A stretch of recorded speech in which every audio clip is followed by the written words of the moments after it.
Shalom. Shalom, Kak. Semua pasti sehat-sehat saja. Semoga saya doakan semua sehat.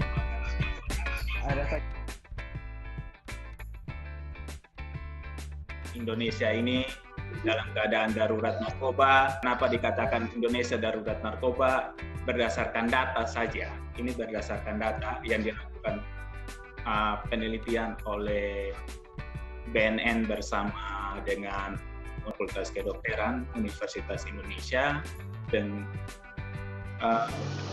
hasil penelitiannya menunjukkan setiap hari itu, hampir setiap hari kurang lebih 30 orang meninggal karena penggunaan narkoba, penyalahgunaan narkoba.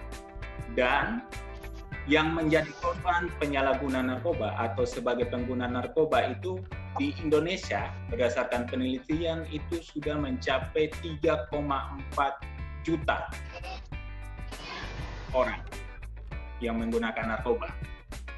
Bayangkan begini banyak orang yang dalam setiap hari itu harus meninggal 30 karena penyalahgunaan narkoba, karena menggunakan narkoba. Sehingga Indonesia dalam keadaan darurat narkoba. Kenapa sampai orang itu menggunakan narkoba? Dan yang menggunakan narkoba pun sulit untuk melepaskan diri dari barang tersebut, dari barang haram tersebut. Karena ada 3 sifat jahat dalam narkoba yang buat seseorang itu sulit untuk melepaskannya. Yang pertama, ada sifat habitual. Habitual ini membuat pemakainya selalu teringat, terkenang, dan terbayang untuk selalu mencari dan rindu. Sifat ini yang membuat mantan pemakai narkoba bisa kambuh lagi. Walaupun dia sudah direhabilitasi, tapi kalau tidak dikontrol, dia masih dalam pergaulan yang sama, maka pasti dia akan menggunakan kembali narkoba tersebut. Sifat kedua, adiktif. Adiktif ini membuat pemakainya terpaksa memakai terus dan tidak dapat menghentikannya. Penghentiannya menyebabkan efek putus atau perasaan yang kalau kalian kenal istilahnya sako. Itu sampai terasa sakit yang luar biasa, yang sampai kadang mereka mencederai diri mereka sendiri. Dan sifat ketiga yaitu toleran. Toleran ini membuat pemakai semakin menyatu dan menyesuaikan diri dengan narkoba dengan dosis pemakaiannya yang semakin tinggi. Yang misalnya sebelumnya dia pakai cuma 1 pil, lama-kelamaan dia bisa pakai sampai 2, 3.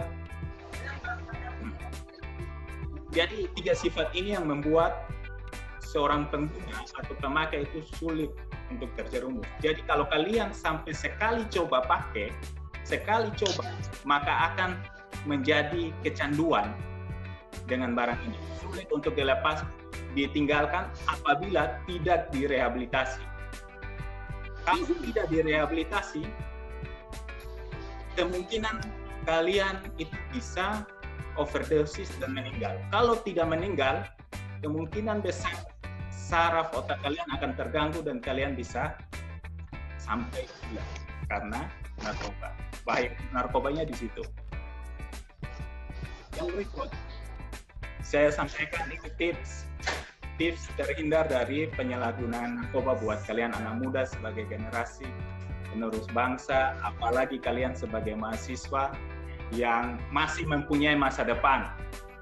Kalau kalian, saya jamin kalau kalian pakai narkoba, masa depan kalian hancur. Hancur karena apa? Kalau kalian tidak dipenjara, pasti kalian meninggal. Kalau tidak meninggal, pasti kalian gila. Banyak yang kami sudah lihat dampak orang-orang yang menggunakan narkoba.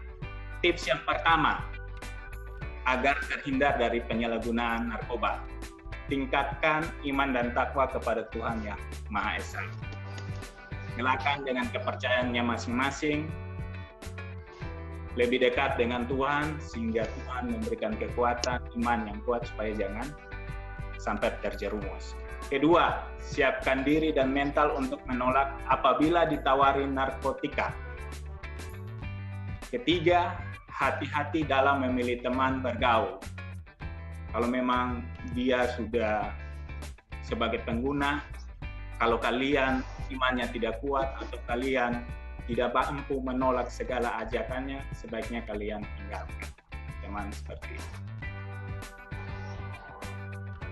Apalagi kalian sudah memberikan saran untuk direhabilitasi tapi tidak mau, lebih baik daripada kalian juga terjerumus. Kalau sampai terjerumus berarti sulit untuk keluar.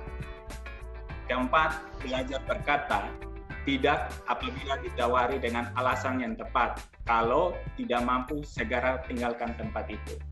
Karena sindikat atau pengguna sudah mengajak menawar, kalau kita tolak, lu gila, contohnya seperti tolak secara kasar, mereka akan dipacu untuk mencoba lagi, memaksa lagi, dan memaksa lagi. Kita bisa pakai alasan yang tepat, sabar bro, saya beta masih ada kegiatan sana, atau beta masih fotokopi ini atau belanja ini, atau mau ke gereja dulu, nanti kembali baru. Sehingga mereka jangan memaksa.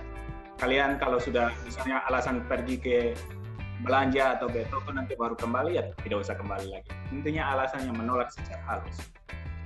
Kelima, tingkatkan prestasi untuk mengejar cita-cita dan keinginan yang lebih mulia. Silakan kalian selesaikan studi kalian, fokus dengan kuliah kalian, sehingga selesai kuliah pasti kalian kerja.